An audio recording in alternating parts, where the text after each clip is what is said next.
电影风上头，咱来看云林是土豆重要的产地，而且最近嘛伫要采收啊。进前真侪农民拢会为着方便，直接在门口埕拍，或者是路边拍土豆。即嘛云林县府协调7个公所，规划194个，要互农民会当合法拍土豆的所在，希望安尼做会当减少纠纷，或者是交通的事故。一个早大日头，云林的农民赶紧将前几天采收的苦豆拍在门口埕，才当延长苦豆保存。咱家己的埕少啊啦，拢也伫路边的拍较济。路拍啊，咱若有埕，咱就直接拍啊，较快活啦。啊，直接拍就无快活，拢爱来遮顾。云林县农业署表示，今年云林一期苦豆种植面积大约3900公顷，但可能农民定找袂到垦地拍苦豆。麻烦了，拍在路边的苦豆会被破坏，还是偷客，还是衍生交通事故，造成责任归属等问题。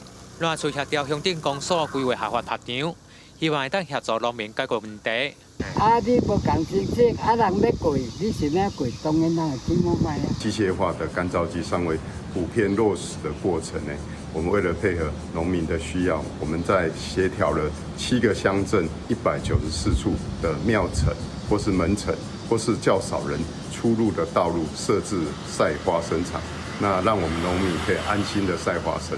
农业署就讲，农民经过申请规划合法拍场，在使用期间要在路段前后40公尺，看到交通队还是警示等设施来提醒用路人。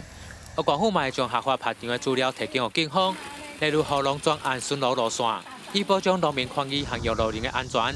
公视新闻王雄为你报道。